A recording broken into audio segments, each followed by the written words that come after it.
प्रिय विद्यार्थियों, मैंने कहा था कि भाई एक क्लास आपकी हो ही चुकी थी, class 1 English BA second semester की, ठीक है? और अब मैं चर्चा करूँगा, तो मैं 50 क्वेश्चंस तक आपको बता दिया था। अब अगला जो क्वेश्चन है 51 से लेकर के 60 तक। तो English literature, English poetry BA second semester का ये लेक्चर चल रहा है।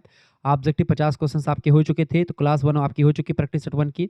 अब एक क्लास 2 के बारे में हम चर्चा करेंगे। 50 नंबर क्वेश्चंस मैंने आपको बता ही दिया था, ठीक है? तो 50 नंबर क्वेश्चंस आपको मैंने बता ही दिया था। इसका करेक्ट आंसर क्या हो जाएगा? What does Prufrock worry about thought the poem? Correct answer हो जाएगा डी ऑप्शन। इसका मैंने आपको बताया था कि वह एक प्रकार से किस तरीके से चिंतित रहता है, ठीक है? ये बात आप ध्यान रखें। टी.एस. इलियट की कविता है Prufrock, the love song of J. Alfred Prufrock, ठीक है? अपनी मनुष्य, जो आधुनिक मनुष्य की एंजाइटी है, चिंता है, ठीक है? उसको लेकर के वो बार-बार जो है, प्रूफ्राक को डर है कि लोग उसके सिर के उड़ते बालों का मजाक उड़ाएँगे। वह मानसिक रूप से इतना कमज़ोर है कि एक साधारण सा प्रेम प्रस्ताव भी करने में घबराता है एक लड़की से, ठीक है? आगे देखते हैं। 51 नंबर क्वेश्चन आपका आ चुका है। प्रश्न है what is Prufrock Prufrock's man? प्रश्न क्या है आपसे? What is Prufrock's man obstacle to expressing his feelings? यानी अपनी भावनाओं को व्यक्त करने में प्रूफ्राक की मुख्य बाधा क्या है? उसकी मुख्य बाधा है फियर ऑफ रिजेक्शन, यानी कि वो डर है, और जो उसको प्यार के ठुकराए जाने का डर है कि मैं अभी प्रस्ताव प्यार का लेकर के जाऊं और उधर से मना हो जाए, तो इसका उसको बड़ा डर सताता है, ठीक है? प्रूफ्राक के मार्ग में सबसे बड़ा उसका जो है वो है ऑब्स्टेकल, यानी बाधा उसका जो है, उसका अपना डर है, जो वो सोचता है बार बार, ठीक है? वो अपनी भावनाएं व्यक्त करेगा तो महिला शायद कह दे कि that is not what I meant at all, यानी मेरा यह मतलब बिल्कुल भी नहीं था। ये सामाजिक, यानी कि जो ह्यूमिलिएशन है, अपमान है, उसके डर से ये चुप रहता है और अपने प्यार को इजहार तक नहीं कर पाता है प्रूफ्राक, ठीक है? ये बात आप ध्यान रखेंगे। 52 नंबर क्वेश्चन आपका आ चुका। What is the mood of the poem? प्रश्न आपसे कह रहा है what is the mood of the poem the lake isle of Innisfree? Innisfree, यानी आपसे कह रहा है the lake isle of Innisfree कविता का भाव या मूड क्या है? इसका भाव या मूड है लॉन्गिंग, ठीक है? लॉन्गिंग ऑप्शन नंबर इसका सी करेक्ट आंसर हो जाएगा। तीव्र इच्छा या तड़प जो होता है उसको दिखाता है, इसका सी ऑप्शन करेक्ट आंसर। यहाँ लॉन्गिंग का अर्थ होता है ऐसी चीज की याद में तड़पना जो आपके पास अभी नहीं है। कभी W.V. यीट्स लंदन की भीड़ भाड़ वाली सड़कों पर खड़े हैं, लेकिन उनका दिल जो है इनिस्फ्री की शांति के लिए तरस रहा है, और इस कविता में वही चीज बताने का प्रयास किया गया है। 53 नंबर क्वेश्चन आपका आ चुका है। What is the speaker's desire in the poem? 53 number question आपसे कह रहा है what is the speaker's desire in the poem, यानी कविता में वक्ता की इच्छा क्या है? कविता में वक्ता की इच्छा क्या है बेटा? कविता में वक्ता की इच्छा है to escape to a peaceful place in nature, यानी प्रकृति के किसी शांत स्थान पर चले जाना। ऑप्शन नंबर इसका बी करेक्ट आंसर हो जाएगा, ठीक है? नेक्स्ट क्वेश्चन आप देखेंगे। 54 नंबर क्वेश्चन है वेयर इज इनिस्फ्री लोकेटेड? प्रश्न आपसे क्या कह रहा है बाबू? प्रश्न आपसे क्या कह रहा है, फटाफट से आप बताने का प्रयास करेंगे। 54 नंबर क्वेश्चन, 54 नंबर क्वेश्चन है वेयर इज इनिस्फ्री लोकेटेड?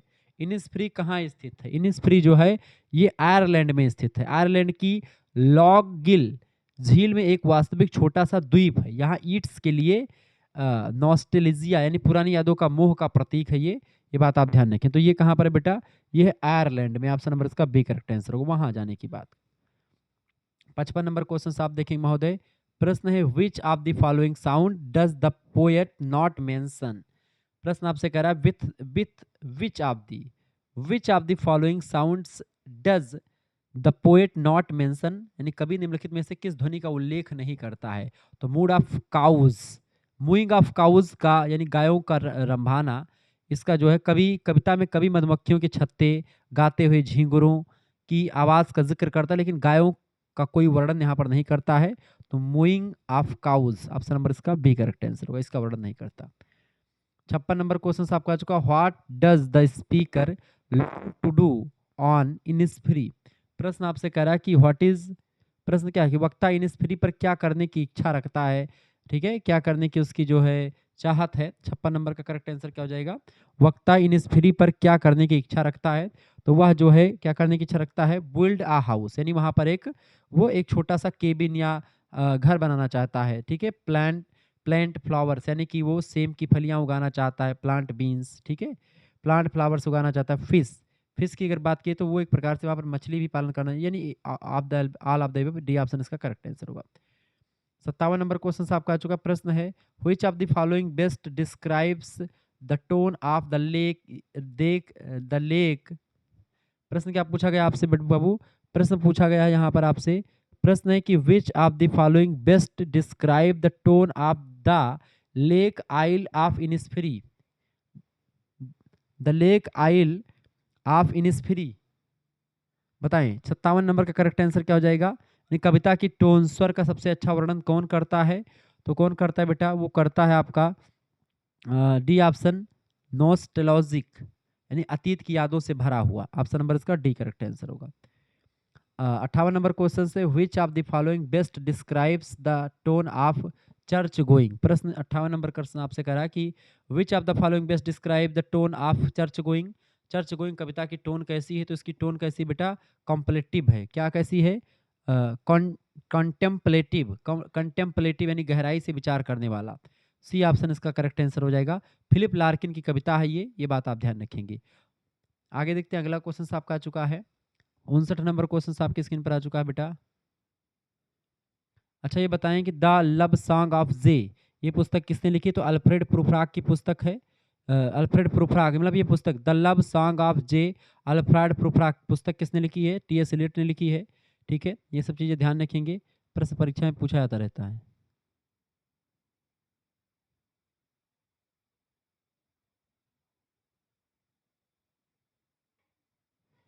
आगे देखते हैं, 59 नंबर क्वेश्चन आपकी स्क्रीन पर आ चुका है।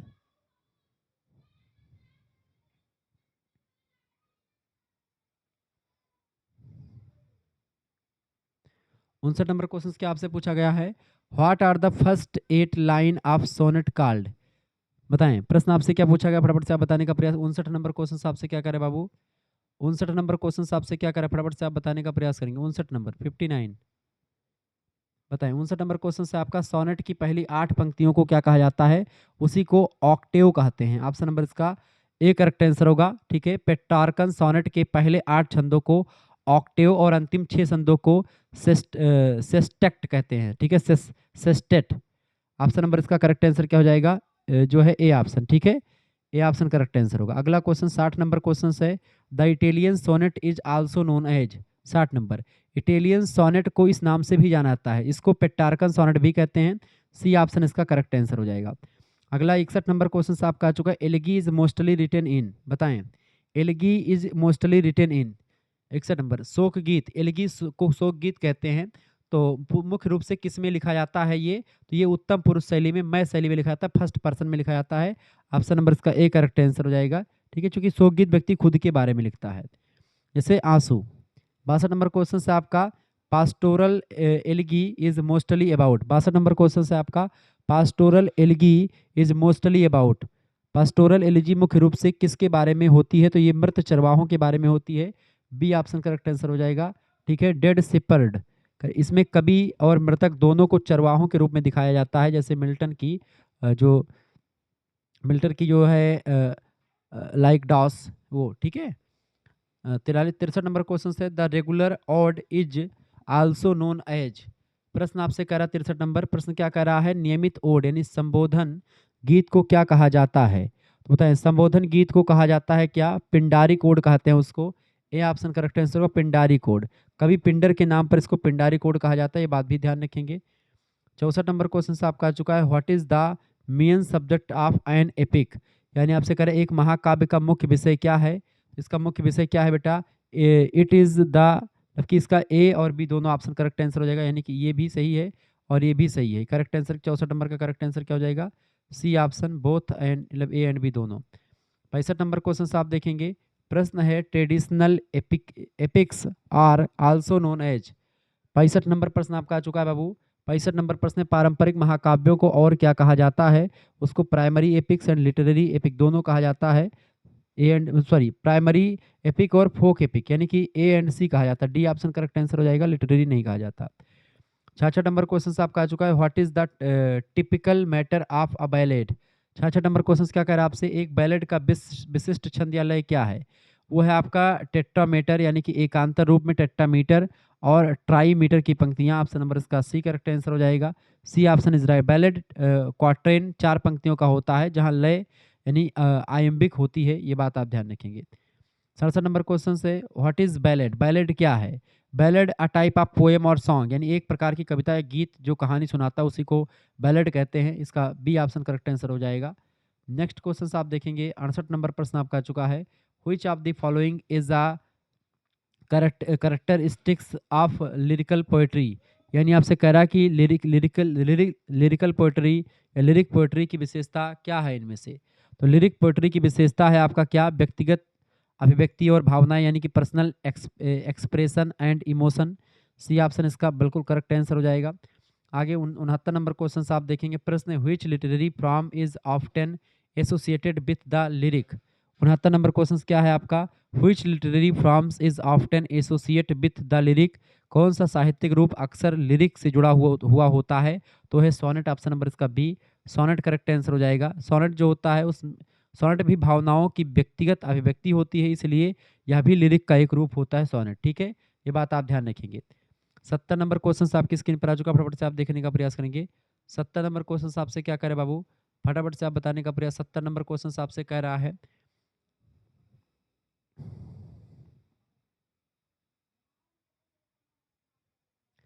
70 नंबर क्वेश्चन आपका आ चुका है। प्रश्न क्या आ चुका बेटा? प्रश्न है in poetic matter what is an lamb? यानी कि in poetic meter what is an iamb? ठीक है, यानी काव्य में छंद, छंद मतलब काव्य छंद में याम्ब क्या होता है? याम्ब क्या है बेटा? याम्ब की अगर बात की जाए तो इसका करेक्ट आंसर हो जाएगा D option, a unit of syllables the first, a unit of syllables, the first unstates and the second states, यानी दो अक्षरों की एक इकाई जिसमें पहला हल्का और दूसरा जोर देकर के बोला जाता है। ऑप्शन नंबर इसका डी करेक्ट आंसर हो जाएगा। ठीक है, सिलेबल जो होता है अक्षर की ध्वनि को होती है, ठीक है, जिसको समझना बड़ा जरूरी होता है। जैसे डिले, डिले में डी पर कम जोर लगता है और ले पर ज्यादा जोर लगता है, इसे ही आयम्बिक या इयाम्बिक लय भी कहते हैं। शेक्सपियर की कविताएं आपको इसी लय में दिखाई पड़ती हैं। ठीक है, अगला क्वेश्चन 71 नंबर क्वेश्चन है, which of the following is an example of figure of speech? प्रश्न आपसे कह रहा है कि विच ऑफ द फॉलोइंग, यानी इनमें से कौन सा फिगर स्पीच है? निम्नलिखित में से कौन सा एक अलंकार यानी फिगर ऑफ स्पीच का उदाहरण है? तो इनमें से सिमली, सिमली जो है ये उपमा, सिमली उपमा जो है उपमा अलंकार को कहते हैं। इसका बी ऑप्शन करेक्ट आंसर हो जाएगा। यही एक प्रकार से अलंकार का उदाहरण है, फिगर ऑफ स्पीच का उदाहरण है, ये बात आप ध्यान रखेंगे। ठीक है, आगे देखते हैं 72 नंबर क्वेश्चन आपका आ चुका है। प्रश्न है आपका, व्हाट इज आयरोनी इन लिटरेचर?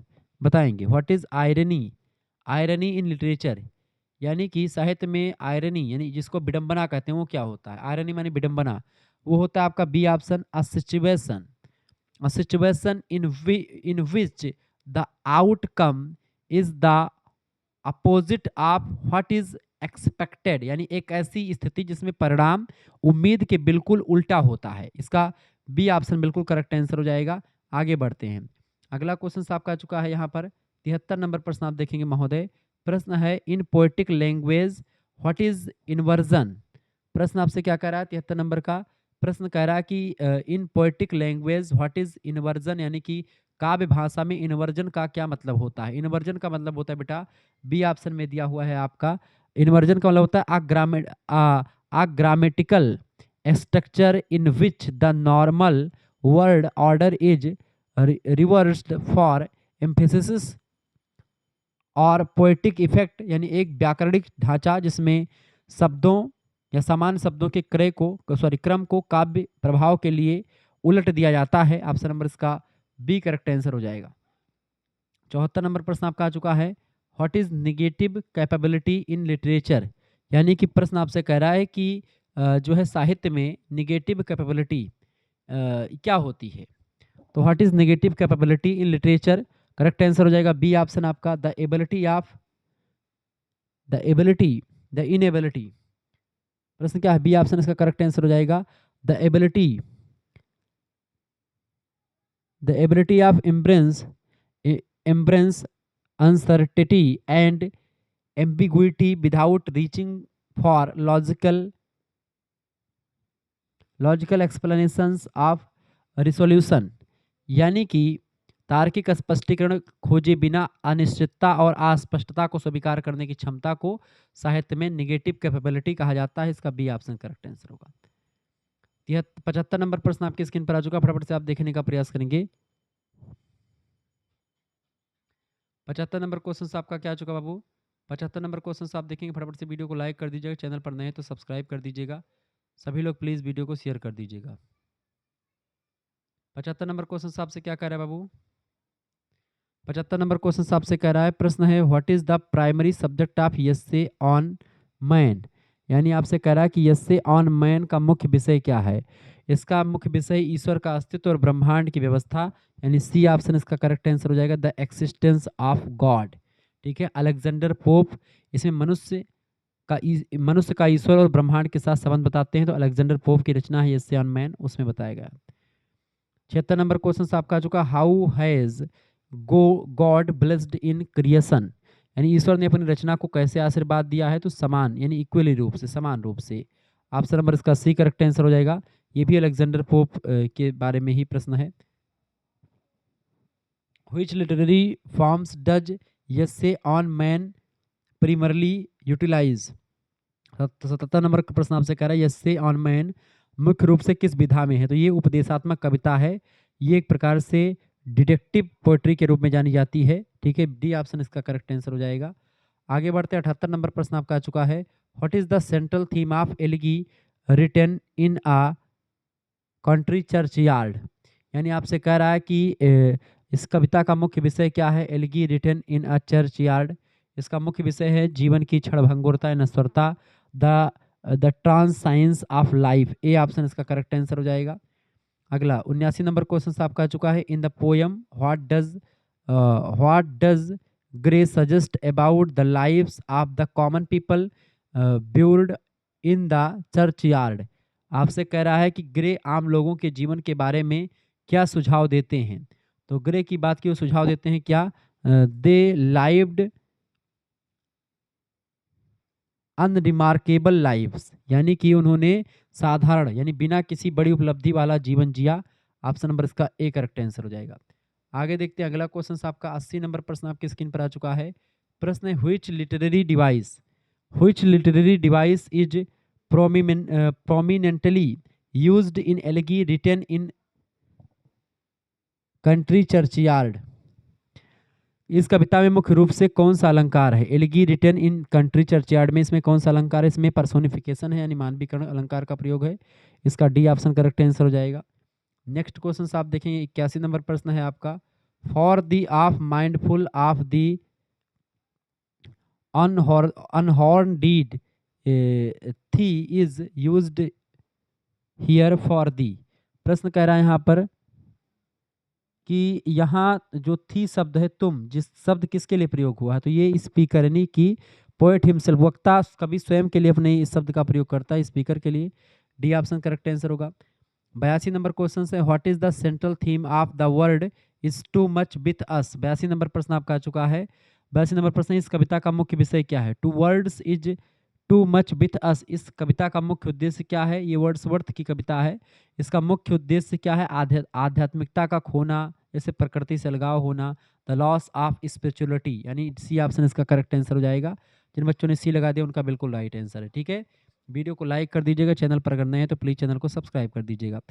आपको अगर पीडीएफ नोट्स प्राप्त करने हैं, यानी कि इसका पीडीएफ प्राप्त करना है इस प्रैक्टिस सेट का, 9984 039 139 इस नंबर पर आप व्हाट्सएप पर एसएमएस कर दीजिएगा।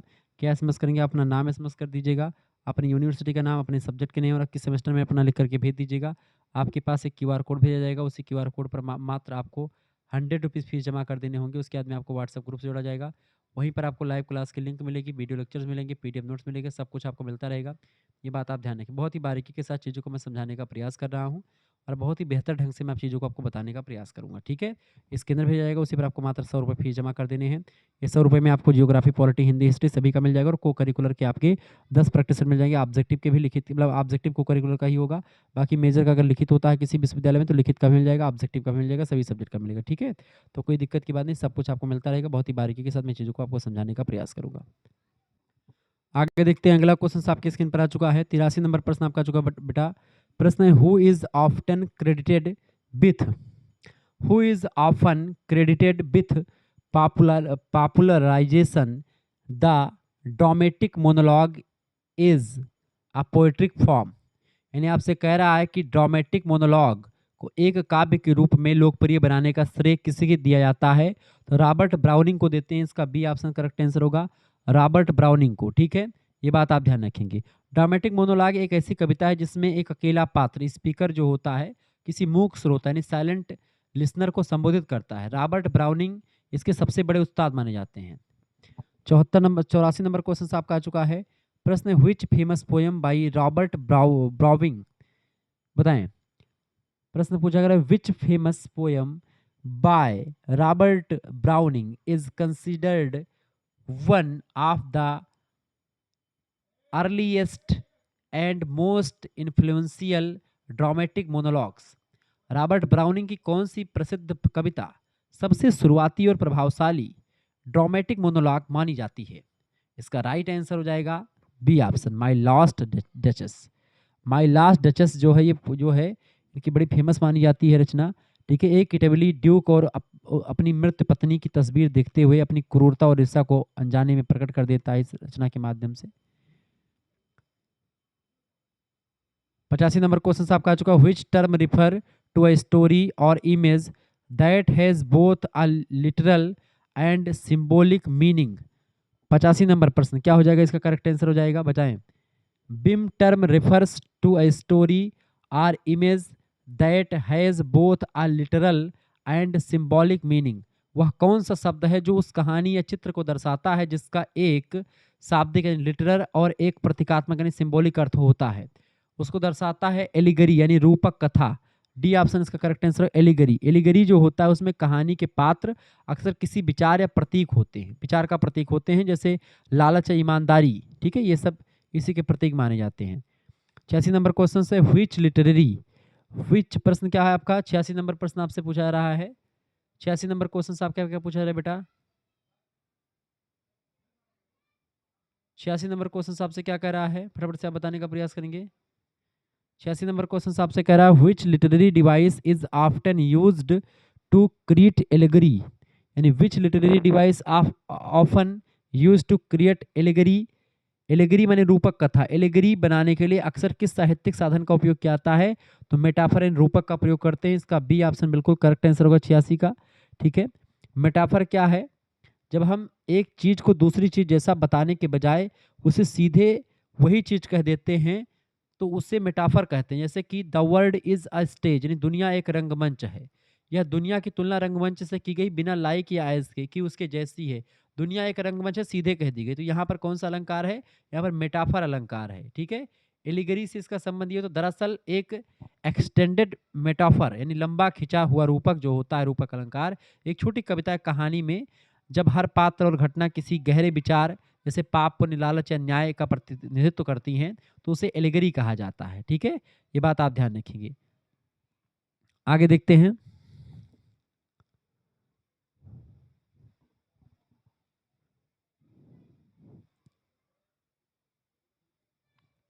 अच्छा, अंग्रेजी साहित्य में ऐसी कौन सी प्रसिद्ध एलिगरी है? तो जॉन बनियान के द्वारा लिखित एक है द पिलग्रिमरी प्रोसेस, ये ज़्यादा फेमस मानी जाती है। 87 नंबर क्वेश्चन आप देखेंगे। प्रश्न आपका 87 नंबर क्वेश्चन आपका क्या होगा बेटा? 87 नंबर क्वेश्चन आप देखेंगे। प्रश्न है in a heroic couplet how many lines are typically present, यानी कि एक हेरोइक कैपलेट में आमतौर पर कितनी पंक्तियां होती हैं?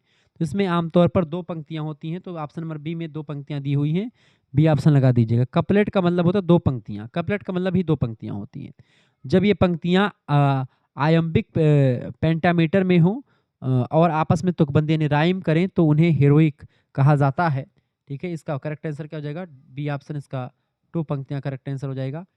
88 नंबर क्वेश्चन आप देखेंगे। What is the rhyme scheme of heroic Capulet? 88 number question आप देखेंगे, फटाफट से आप देखेंगे। What is the 88 number question आपसे क्या करें बेटा? फटाफट से आप बताने का प्रयास करेंगे। 88 नंबर क्वेश्चन बताएंगे। 88 नंबर क्वेश्चन आपसे क्या कर रहा है बाबू? फटाफट से बिल्कुल। What is the rhyme scheme of a heroic couplet?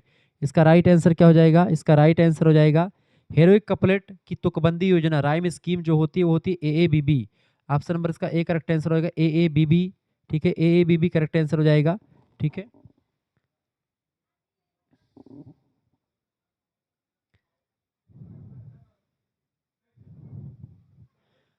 आगे देखते हैं अगला क्वेश्चन आपका जो 89 नंबर प्रश्न आपका आ चुका है। 89 नंबर क्वेश्चन आप देखेंगे, फटाफट से आप देखने का प्रयास करेंगे। तो अच्छा 88 नंबर का करेक्ट आंसर क्या लगा बेटा आपका? 88 नंबर का करेक्ट आंसर लग गया आपका 88 नंबर का ए ऑप्शन लग गया है। 89 नंबर क्वेश्चन आपका था what is blank verse. 89 number question आपसे क्या कर रहा है? 89 नंबर क्वेश्चन आप देखेंगे 89 what is blank verse. Blank verse क्या है? ब्लैंक वर्स इसका बी ऑप्शन करेक्ट आंसर होगा वर्स विदाउट एनी राइम, यानी कि बिना किसी तुकबंदी वाली कविता को हम लोग ब्लैंक वर्स कहते हैं। ऑप्शन नंबर इसका बी करेक्ट आंसर होगा। 90 नंबर क्वेश्चन आपकी स्क्रीन पर आ चुका है। In blank verse how many syllable are typically present in in each line, यानी आपसे कह रहा है 90 नंबर में कि ब्लैंक वर्स की प्रत्येक पंक्ति में आमतौर पर कितने अक्षर होते हैं। तो आमतौर इसमें 10 अक्षर होते हैं। ऑप्शन नंबर इसका डी करेक्ट आंसर होगा। 90 नंबर का डी ऑप्शन राइट आंसर हो जाएगा। ठीक है, आगे बढ़ते हैं। 91 नंबर क्वेश्चन आपका आ चुका। Who is credited with popularisation the मतलब कि स्पेंसरियन स्टेंजा। 91 नंबर क्वेश्चन आपसे क्या कर रहा है, फटाफट से आप बताने का प्रयास करेंगे। 91 नंबर क्वेश्चन आपसे कह रहा है, क्या कह रहा है कि who is credited with popularisation the Spenserian stanza, यानी कि इस स्पेंसरियन छंद या स्टेंजा जो होता है उसको लोकप्रिय बनाने का श्रेय किसको जाता है? इसको जाता है किसको? एडमंड स्पेंसर को। सी ऑप्शन इसका राइट आंसर हो जाएगा।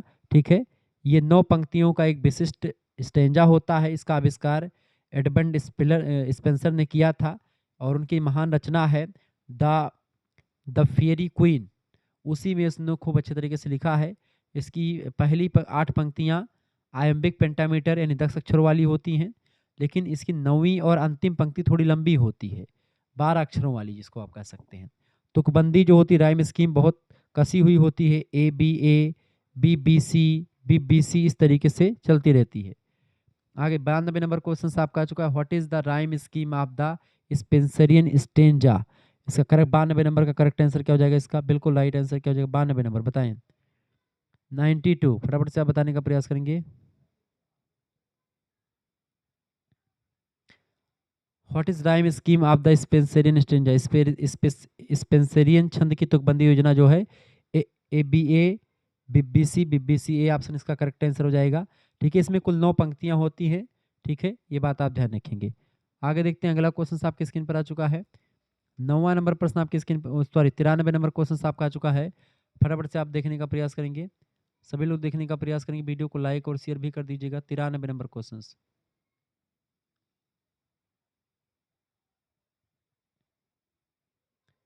93 नंबर क्वेश्चन आपसे क्या कह रहे हैं बाबू? 93 नंबर क्वेश्चन से which literary device is most prominently used in Dover Beach, यानी आपसे कह रहा है कि डोबर बीच में मुख्य रूप से क्या उपयोग हुआ है। डोबर बीच में बिंब विधान यानी चित्रात्मकता का उपयोग किया गया। ऑप्शन नंबर इसका बी करेक्ट आंसर हो जाएगा। इमेजरी का प्रयोग किया गया है। अर्नाल्ड समुद्र के किनारे का बहुत गहरा दृश्य और ध्वनि खींचते हैं अपनी रचनाओं के माध्यम से। 94 नंबर क्वेश्चन आपकी स्क्रीन पर आ चुका है। फटाफट से आप बताने का प्रयास करेंगे। 94 नंबर क्वेश्चन आप देखें, बहुत ही जबरदस्त रचना है। प्रश्न है how did the duchess feel when she was alive. ठीक है, बताएं 94 नंबर क्वेश्चन आपका क्या पूछा गया है?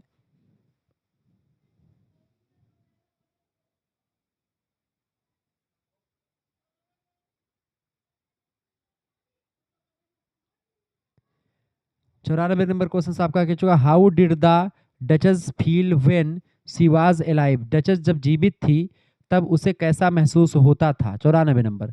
तो उसको महसूस कैसा होता था? डी ऑप्शन करेक्ट आंसर आपका वी डोंट नो, यानी करेक्ट आंसर क्या हो जाएगा?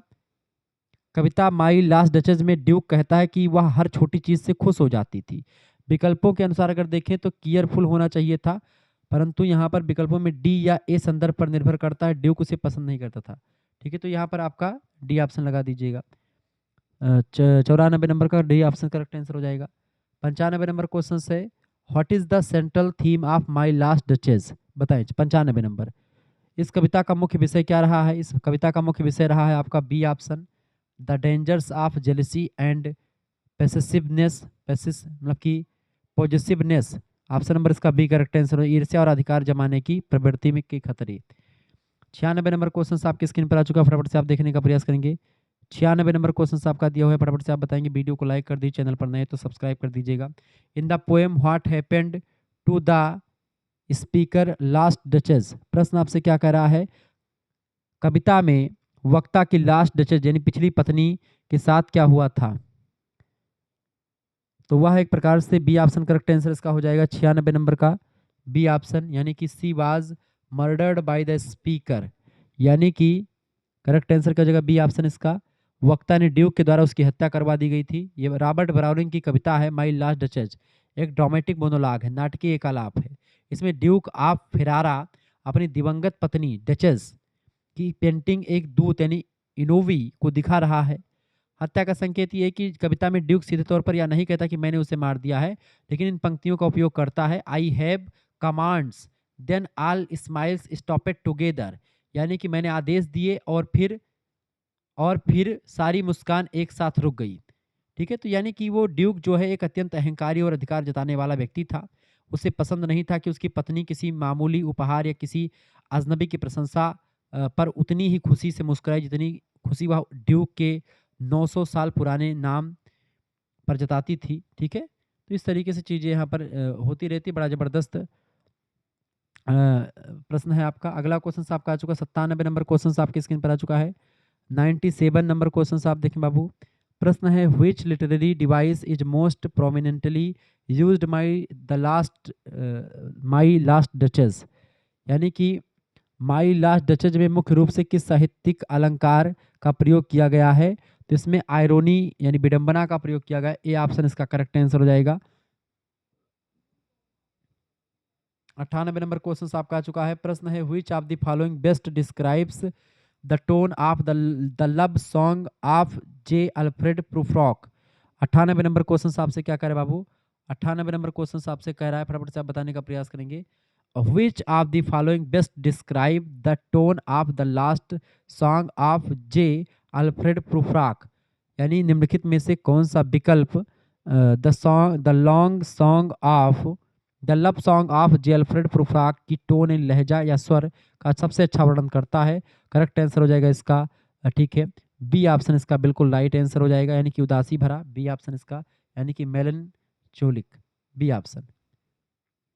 99 number question, how does Prufrock feel about his place in society. T S Eliot की यह कविता आधुनिक युग की सबसे कविता अच्छी महान कविताओं में से जानी जाती है। ठीक है, ये बात आप ध्यान रखेंगे। प्रश्न आपका क्या आ चुका है 99 नंबर क्वेश्चन क्या है बाबू, 99 नंबर क्वेश्चन आप देखेंगे। 99 नंबर प्रश्न आपका दिया हुआ है, बहुत ही बढ़िया प्रश्न है। प्रूफ्रॉक समाज में अपनी जगह के बारे में कैसा महसूस करता है। How does Prufrock feel about his place in society, तो वह हीन भावना निचला महसूस करता है, इन्फीरियर, डी ऑप्शन इसका करेक्ट आंसर होगा। 100% लास्ट प्रश्न इस वीडियो का आपका आ चुका है। प्रश्न है the epigraph is written in which language. 100 number question से प्रूफ्रॉक की कविता का एपिग्राफ यानी लेख किस भाषा में है, तो इतावली भाषा में है, इटालियन भाषा, बी ऑप्शन करेक्ट आंसर हो जाएगा। यह दांते की जो है इन्फर्नो से लिया गया है जो इतावली भाषा में है। ठीक है, ये बात ध्यान रखेंगे। तो इस तरीके से आपने 100 क्वेश्चंस को देख लिया, इसके आंसर की आपको मिल जाएगी, आपको कहीं पर भटकना नहीं। मिलते हैं फिर नेक्स्ट वीडियो में, तब तक के लिए जय हिंद जय भारत। आप सभी का बहुत बहुत धन्यवाद। हमारे साथ जुड़ने के लिए इसी प्रकार से अपना प्यार दुलार बनाए रखेंगे। वीडियो को लाइक कर दीजिएगा, चैनल पर नए हैं तो सब्सक्राइब कर दीजिएगा, शेयर कर दीजिएगा सभी दोस्तों के साथ। इस वीडियो को सभी दोस्तों तक पहुंचा दीजिएगा ताकि वो लोग आराम से पढ़ सके, पीडीएफ नोट्स प्राप्त कर सकें। ठीक है, तो इसका पीडीएफ नोट्स आपको मिल जाएगा, मैंने वीडियो के बीच में बता ही दिया है। पीडीएफ नोट्स प्राप्त करने के लिए आप एसएमएस कर सकते हैं 9984 039 139 पर। ठीक है, मात्र 100 रुपये फीस लगेगी, उसी फीस में आपको मिल जाएगा जियोग्राफी का, हिंदी का, हिस्ट्री का, इंग्लिश का, हिंदी का, सभी सब्जेक्ट का आपको मिल जाएगा। को करिकुलर का मिल जाएगा। को करिकुलर मास्टर चैनल को आप जरूर सब्सक्राइब कर लीजिएगा, ये बात आप ध्यान रखेंगे। ठीक है, सभी सब्जेक्ट का आपको ऑब्जेक्टिव का, लिखित का सबका मिल जाएगा। और को करिकुलर जो कोर्स होता है उसका पूरा विस्तार से आपको मिल जाएगा मात्र और मात्र 100 रुपीज़ फीस में। ठीक है, 100 रुपये फीस में सब कुछ आपको मिल जाना है। और इसमें आपका BA करिकुलर चैनल को आप सब्सक्राइब कर लीजिएगा, को करिकुलर मास्टर चैनल को आप सब्सक्राइब कर लीजिएगा। आपका यहाँ पर को करिकुलर की परीक्षाएं होंगी, उसका पेपर ऑब्जेक्टिव होता है, वैसे इसका भी पेपर सभी का ऑब्जेक्टिव होता है। राम मनोहर लोहिया, वीर बहादुर सुब्रमण्यम एमजी प्यारी Bareilly Rohilkhand, Maa Shakumbhari Saharanpur, Bundelkhand university Jhansi, Siddharth university Kapilvastu, Maa Shakumbhari Saharanpur, Raja Mahendra Pratap Singh state university, MG प्यारी बरेली रोहिलखंड, सिद्धार्थ यूनिवर्सिटी कपिलवस्तु, ठीक है, दीनदयाल उपाध्याय गोरखपुर विश्वविद्यालय। इसके अलावा आपका जो चौधरी चरण सिंह मेरठ विश्वविद्यालय, छत्रपति साहू जी महाराज कानपुर विश्वविद्यालय, राजा महेंद्र प्रताप सिंह स्टेट यूनिवर्सिटी, ठीक है, महात्मा गांधी काशी विद्यापीठ, सभी विश्वविद्यालय, माँ पाटेश्वरी बलरामपुर विश्वविद्यालय, माँ विंध्यवासिनी मिर्जापुर, चौधरी चरण सिंह मेरठ विश्वविद्यालय, डॉक्टर भीमराव अम्बेडकर आगरा विश्वविद्यालय। जितने भी विश्वविद्यालय का नाम मैं नहीं, लखनऊ विश्वविद्यालय नहीं ले पा रहा हूँ, उन सभी के लिए भी इंपॉर्टेंट है, ठीक है। तो अगर आपकी परीक्षा में जो है इंग्लिश पोएट्री पूछी जाती है बीएससी के सेकंड सेमेस्टर में, तो आप इस वीडियो को अंत तक जरूर देख लीजिएगा। धन्यवाद।